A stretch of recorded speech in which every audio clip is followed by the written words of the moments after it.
Good morning, guys. Today is our lecture number 16 of paper Advanced Mechanics MSc second year SEM 3. In the previous lecture, we will study about the infinitesimal canonical transformation. Today's lecture, we will discuss about the Liouville's theorem. Okay.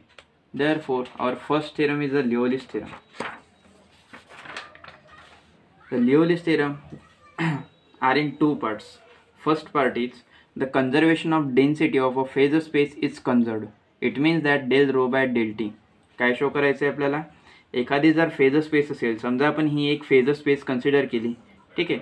ही जर आपली एक phasor space आहे, त्यात आपण एक small element consider केला which is located in the coordinates q1 plus delta q1 to the so on qf and qf plus delta qf and p1 to p1 and p1 plus delta p1 to the so on pf and pf plus delta pf या कोऑर्डिनेटवरती काय तो element आपण एक locate केलेला आहे. Okay. तर हे काय त्याचे फेजेस आपण म्हणू, त्याला एक काय त्याचे दोन फेजेस आहे. या दोन फेजेसवरून काय होत आहे, जे फेज पॉईंट आहे ते एंटर होत आहे फेजवरती, आणि जेवढे पॉईंट एंटर झाले या फेजवरती तेवढेच फेज पॉईंट या दुसऱ्या त्याच्या नेबरहुड फेजवरून काय होत आहे, लिव्ह करते ती सिस्टीम.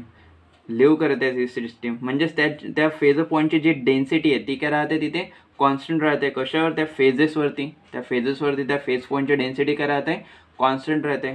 जेवढे त्या फेज पॉईंटवरती एंटर करते तेवढेच पॉईंट दुसऱ्या फेजवरून काय करते, ती सिस्टीम लिव्ह करते. म्हणजे ती सिस्टीम सोडून जाते म्हणजे त्या फेजवरती, त्या एलिमेंटवरती जेवढे फेज पॉईंट राहायचे तेवढेच फेज पॉईंट कॉन्स्टंट राहते.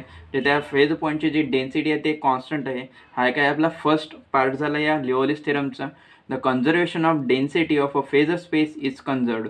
जी फेजर स्पेसची जी डेन्सिटी आहे ती काय राहते, कॉन्स्टंट राहते. It means that here we have to show that del rho by del T equals to 0. हा काय झाला आपल्या इथे फर्स्ट पार्ट झाला आपल्या इथे, की जे फेजर स्पेसची डेन्सिटी आहे, म्हणजे फेजर स्पेसमध्ये जेवढे एलिमेंट आहेत ते तेवढे कॉन्स्टंट असायला पाहिजे. म्हणजे density of the phase point in the phase space is conserved. हा आहे आपला फर्स्ट पॉईंट इथे. सेकंड पॉईंट आपल्याला इथे शो करायचं आहे लिओव्हिल्स थेरममध्ये. And the conservation of extension in a phase space or the volume of the disposal of a particular number of the phasor point is constant throughout the phasor space. त्यानंतर second पॉईंटमध्ये आहे की त्या एलिमेंटवरती जे phasor point enter होत आहे, या एलिमेंटवरती जे फेजर पॉईंट एंटर होत आहे, एंटर झाल्यानंतर जो फेजर स्पेसचा जो व्हॉल्यूम आहे तो कसा असायला पाहिजे, कॉन्स्टंट असायला पाहिजे. तो फेजर स्पेसचा व्हॉल्यूम वाढायला पण नको आणि कमी व्हायला पण नको. जे सेकंड पार्ट आहे याचा, the conservation of extension in the phase space. म्हणजे जे फेजर स्पेसचं जे एक्सटेन्शन आहे ते कॉन्झर्ड असलं पाहिजे म्हणजे कॉन्स्टंट असलं पाहिजे. ते इन्क्रीज पण व्हायला नको आणि डिक्रीज पण व्हायला नको.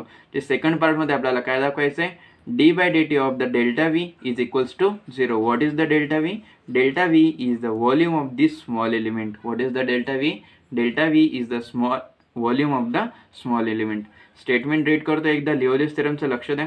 The conservation of density of a phase space is conserved, that is del rho by del t equals to 0, and the conservation of extension in a phasor space, that is d by dt of delta v equals to 0, or the volume of the disposal of a particular number of the phasor point is constant throughout the phasor space. समजलं असेल तुम्हाला statement लिओव्हिल्स थेरमचं. Okay. आपण prove करू लिओव्हिल्स theorem. Let's consider the phasor space and the smaller fixed element of volume delta v,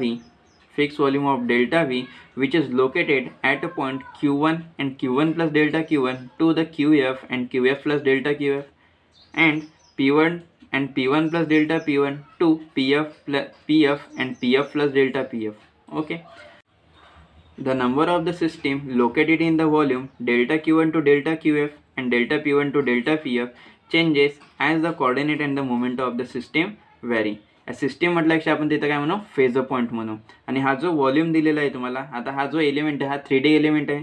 हा जो volume दिलेला आहे तुम्हाला, तर ही काय झाली, फर्स्ट फेज झाली तुमची. काय झाली तुमची फर्स्ट फेजचा व्हॉल्यूम दिलेला आहे तुम्हाला, फक्त या फेजचा. ओके, तर या फेजवरती जे फेज पॉईंट आहे ते फेज पॉईंटची जी पोझिशन आहे ते काय होत असेल, चेंज होत असेल with according to the coordinates and momenta. कॉर्डिनेटवरती आणि मोमेंटाच्या बेसवरती जे फेज पॉईंट आहे त्या व्हॉल्यूमवरचे ते काय होत असेल, तुमचे चेंज होत असेल. म्हणून आपण इथे म्हणतो the number of system that is the phase point located in the volume delta q1 and delta qf and delta p1 to delta pf changes as the coordinate and the moment of the system vary. Okay, also we know that the delta n equals to rho into delta v. What is the delta n? Delta n is the number of change in the phase point. Delta n is the change in number of the phase point. याला आपण denote करतो rho into, हे आपल्याला मिळेल rho into delta V. What is the row?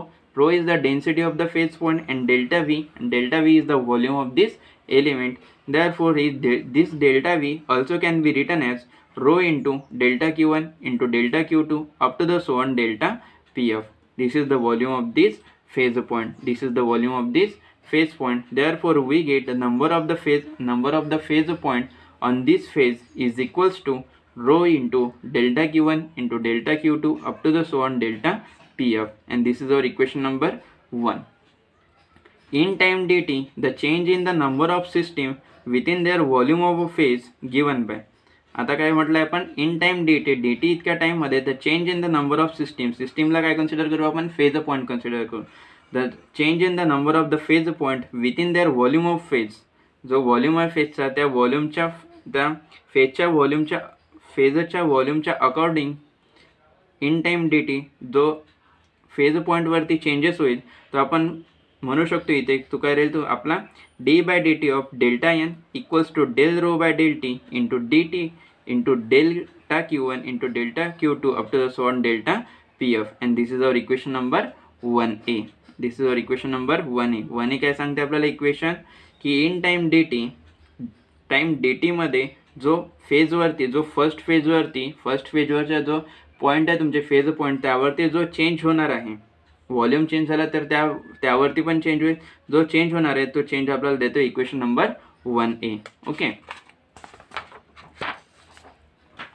This change is due to the, जो change मिळालेला आपल्याला, this change is due to the number of system entering and leaving the volume in time dt. जो change दिसत आहे आपल्याला equation number 1A मध्ये, तो change कशामुळे येते, काही जे फेज पॉईंट आहे ते एंटर होते त्या फेजवरती, आणि दुसऱ्या फेजवरून काही जेवढे एंटर झाले तुमचे फेज पॉईंट, तेवढेच फेज पॉईंट ते काय करते, लिव्ह करते, म्हणजे सोडून जाते त्या सेकंड फेजला. म्हणजे त्या व्हॉल्यूमवरती चेंज होईल म्हणजे त्या फेज पॉईंटवरती पण चेंज होईल. This change is due to the number of system entering and leaving the volume in time dt. Consider two phases of hypervolume normal to the q axis with a coordinate q1 and q1 plus delta qn and as shown in the figure. आपण काय करू, जे phase consider केला त्यामध्ये जो point consider केला, जो element consider केला, त्या एलिमेंटला आपण टू फेज आपण तिथे कन्सिडर करू. त्याला काय म्हणतो, हायपर व्हॉल्यूम म्हणत असतो. फर्स्ट फेज आपण इथे कन्सिडर करत आहे बघा, ही q1 and q1 plus delta q1 वाली, अँड सेकंड फेज आपण कन्सिडर करत आहे ही. ठीक आहे, सेकंड फेज कन्सिडर करत आहे आपण ही. म्हणजे इकडे जेवढे एलिमेंट या फेजवरती येत आहे तेवढेच एलिमेंट या सेकंड फेजवरून काय करत आहे, त्या सिस्टीमला लिव्ह करत आहे, त्या सिस्टीमला सोडून जात आहे. Okay, the number of phase point two entering the first phase in time dt will be. आता काय कसंच इक्वेशन घेऊ आपण, the number of phase point two entering the first phase in time dt. जेवढे फेज पॉईंट dt या टाईममध्ये किती phase point first फेजवरती enter करतात त्याचं आपण इक्वेशन घेऊ इक्वेशन नंबर 1 वरून. इक्वेशन नंबर 1 काय होतं आपला, rho into delta Q1 into delta Q2 up to the so on delta PF. हे होतं आपलं इक्वेशन नंबर 1.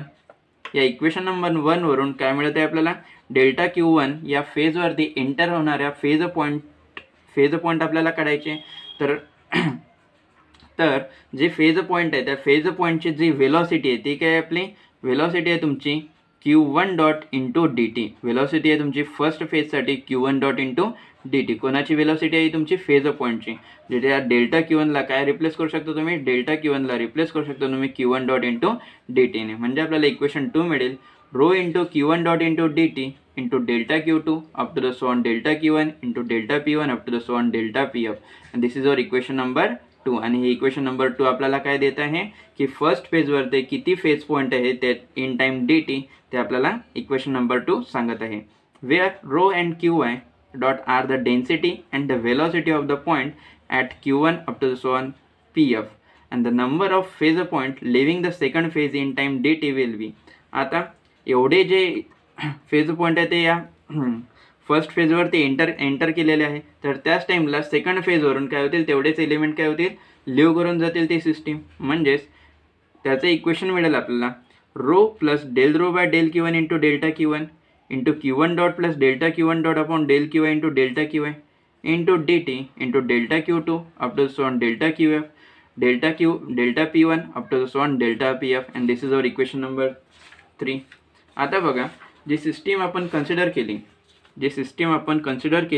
ते सिस्टीम कोणत्या पॉईंटवरती लोकेट होते तुमचे Q1 and Q1 plus delta Q1, त्यासोबतच P1 प्लस डेल्टा P1, त्यानंतर PF and PF plus delta PF and QF and QF plus delta QF या पॉईंटवरती ती सिस्टीम लोकेट होत आहे. ठीक आहे. या पॉईंटवरती जी वेलोसिटी आहे तुमची, या पॉईंटवरती जी वेलोसिटी आहे त्या एलिमेंटची ती काय तुमची Q1 dot into D T आहे. या पॉईंटवरती एंटर होत आहे तो फेजमध्ये, पण त्याच टाईमला या फेजवरून तो एलिमेंट काय होते ती सिस्टीम सोडून जात आहे. तर याच पॉईंटवरून जी त्या पॉईंटची वेलोसिटी राहील ती काय राहील तुमची Q1 dot plus del QI by del QI into delta Q1 into D T. काय राहील velocity Q1 dot plus del Q1 dot upon del Q1 into delta Q1 into D T. ह्या जो time आहे तुमचा D T, या time D टीमध्ये change झालेली velocity राहील तुमची Q1 dot plus del Q1 dot upon del Q1 into delta Q1 into D T. म्हणजेच आपल्याला जी पॉईंट सिस्टीम सोडून जाते ते इक्वेशन मिळेल rho plus del rho by del Q1 into delta Q1 into Q1 dot plus del Q1 dot upon del Q1 into delta Q1 into D T into del Q2 into up to the so on del QF into del P1 up to the so on delta PF. And this is our equation number 3. Neglecting the higher orders in terms we get, यांचं जर multiplication केलं आणि higher term जर neglect केला तर आपल्याला equation number 4 मिळते. Subtracting equation number 4 and from 2 we gate.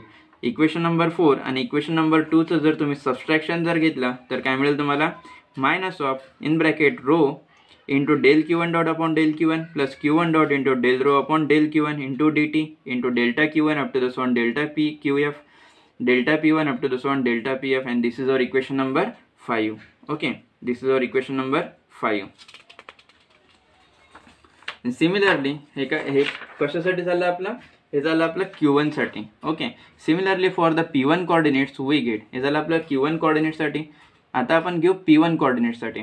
Similarly for the P1 coordinate we get minus of rho into del P1 dot upon del P1 plus P1 dot into del rho upon del P1 into dt into del Q1 dot into del QT into del P1 up to the so on del PF. And this is our equation number 6. हे जे equation number 6 आहे पूर्ण procedure solve केल्यापेक्षा equation number 5ला जर compare केलं तुम्ही तर equation number 6 आपल्याला लिहिता येईल for point P1 coordinates. Thus the net increase in time dt of the number of system in the volume of a phase is then obtained by summing the net number of system entering the volume through all the phases labeled by Q1 to QF and P1 to PF. आता आपल्याला काय करावं लागेल, जे phase point enter झाले त्याचा volume त्याचा जर आपण व्हॉल्यूम काढला तर त्या व्हॉल्यूम काढण्यासाठी आपल्याला इक्वेशन नंबर 5 आणि इक्वेशन नंबर 6 ची काय करावं लागेल, ॲडिशन करावं लागेल. म्हणजेच आपल्याला नेक्स्ट स्टेपमध्ये मिळेल D by D T of delta N equals to equation number 5 आणि इक्वेशन नंबर 6 जर ॲडिशन केली तर काय मिळेल तुम्हाला इक्वेशन नंबर 6 मिळेल. फ्रॉम इक्वेशन नंबर 1A आणि इक्वेशन नंबर 7ला जर आपण कम्पेअर केलं तर दोघांची पण लेफ्ट साईड काय आहे सारखी आहे, म्हणजे आपण राईट साईड काय करू शकतो इक्वेट करू शकतो.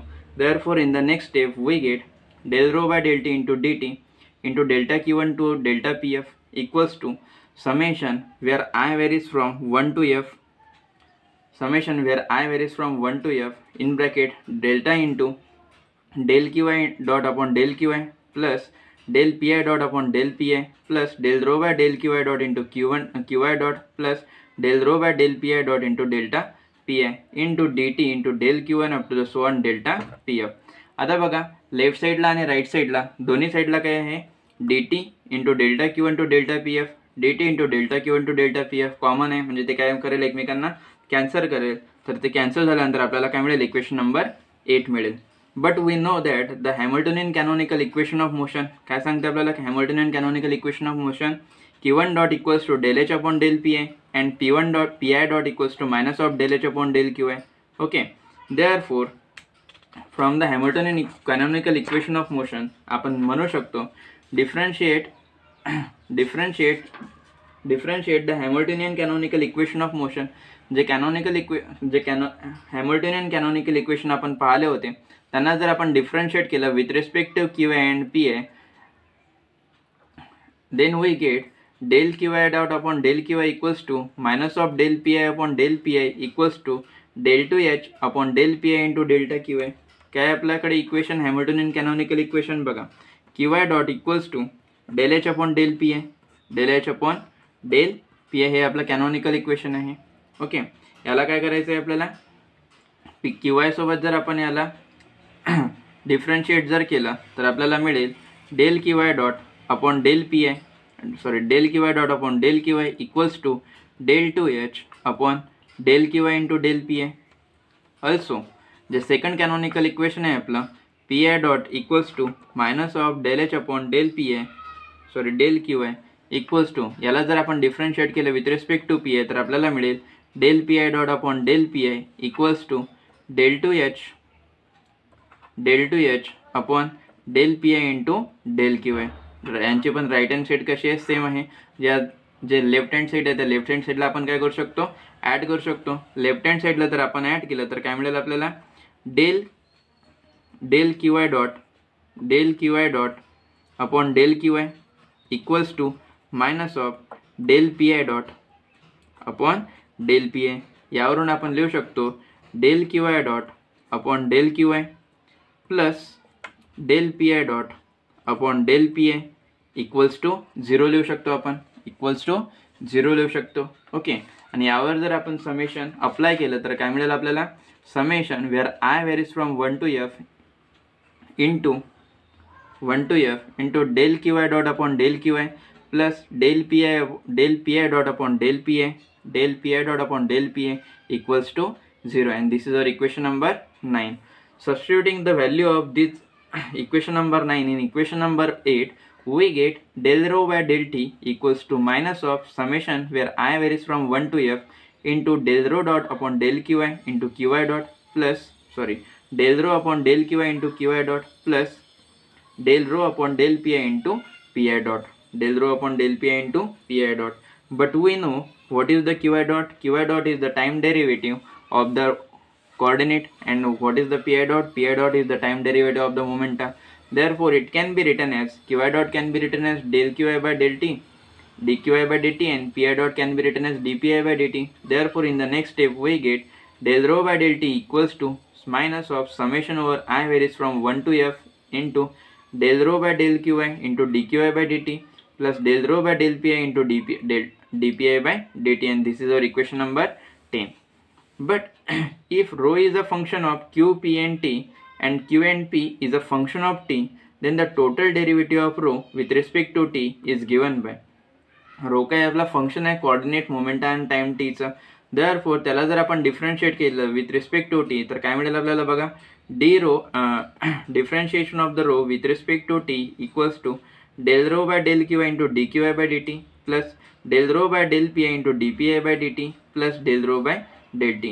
Generating this for all the pi's and q's we get d rho differentiation of rho with respect to t, that is the derivative of rho with respect to t equals to the summation over I varies from 1 to f into del rho upon del qi into dqi by dt plus del rho upon del pi into dpi by dt plus del rho by del t. And this is our equation number 11.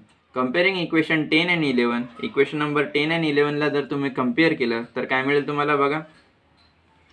Equation 10 and 11ला जर तुम्ही compare केलं तर equation 10ला कसं लिहू शकता तुम्ही, del rho by del T minus minus ह्या टर्मला जर तुम्ही लेफ्ट साईडला जर शिफ्ट केलं तर प्लसमध्ये जाईल ती टर्म, आणि plus this term equals to काय मिळेल तुम्हाला, 0 मिळेल. तर बघा इक्वेशन नंबर 11ची जी राईट साईड आहे ती हीच आहे, del rho by del T plus this term. Okay, म्हणजे ही जी राईट साईड आहे त्याला काय करू शकतो आपण, 0 पुट करू शकतो. Therefore, comparing equation 10 and 11, we get d rho by dt equals to 0, and this is our equation number A. आणि हेच आपल्याला शो करायचं होतं काय, density of the phasor space is conserved. It means that density of the phasor space is constant. Density of the phasor space is constant. This form of expression del rho by del t equals to 0 is called the principle of conservation of density in a phasor space. Is called as the principle of conservation of density in a phasor space. Thus, the density of the group of points remain constant along their trajectory in the phasor space. It means that जेव्हा तुमचे phasor point enter होतील आणि leave होतील म्हणजे सोडून जातील, त्यामध्ये जे त्या टाइमला ज्या टाइम डेटीला जे डेन्सिटी राहील तुमच्या phasor पॉईंटची इन द phasor space काय राहील तुमची, कॉन्स्टंट राहील. नेक्स्ट पार्ट काय होतं, next here we have to show that the second part of the Liouville's theorem. It means that is the change in the volume when entering the phase element and leaving the phase element is constant. It means that it is conserved. That is जो volume आहे तुमचा phase स्पेसचा तो कसाला असायला पाहिजे, कॉन्झर्व्ड असायला पाहिजे, म्हणजे constant असायला पाहिजे. किंवा जेव्हा तुमचा जो फेज पॉईंट आहे तो एंटर होत असेल आणि सोडून जात असेल त्या सिस्टीमला. Okay, it means that here we have to show that the change in the volume of the element is equals to 0. We know that the number of a phasor point, the number of the phasor point in the volume delta V is equals to delta n equals to rho into delta V. If we take the differentiation of this, we get d by dt of the delta n equals to del rho by del t into delta V plus rho as it is the differentiation of delta V with respect to dt. Since the number of a phasor point delta n in the given region of the phasor space must remain fixed, म्हणजे ते जे phasor point आहे ते कसायला पाहिजे, fix असायला पाहिजे. Therefore, the system can neither be created nor be destroyed. त्यामुळे जे सिस्टीम आहे ते क्रिएट पण नाही होणार आणि डिस्ट्रॉय पण नाही होणार. It means that the derivative of the delta N equals to 0. Derivative of delta N equals to 0 म्हणजे त्यामध्ये फेज पॉईंट वरती काही चेंजेस होणार नाही. Therefore, equation 12 becomes आता d by dt of delta n equals to 0. याच्यावरून आपण काय म्हणू शकतो, from equation 12 we can write the differentiation of the rho into dv plus rho into differentiation of delta v equals to 0. But del rho by del t is absolutely 0. Therefore, we get this term equals to 0. It means that rho into d by dt into delta v equals to 0. Therefore, from this equation we get d by dt of delta v equals to 0 since rho cannot be 0. It means that the differentiation of delta v equals to 0. आणि हेच आपल्याला काय करायचं होतं, show करायचं होतं, because rho cannot be equals to 0. This equation gives the principle of conservation of extension of phasor space. हे आपल्याला शो करायचं होतं की जो व्हॉल्यूम आहे तो काय झाला पाहिजे, एक्सटेंड नाही झाला पाहिजे, व्हॉल्यूम एक्सटेंड नाही झाला पाहिजे केवळ जेव्हा फेज पॉईंट एंटर होईल आणि लिव्ह होईल सिस्टीमपासून. Okay, thank you. आजचा आपला लिओलिस थेरम आपला इथे संपलेला आहे. ठीक आहे, आणि आज आपला सेकंड युनिट पण इथे संपलेला आहे. थँक्यू. आजचं जे आपण इथेच लेक्चर थांबू.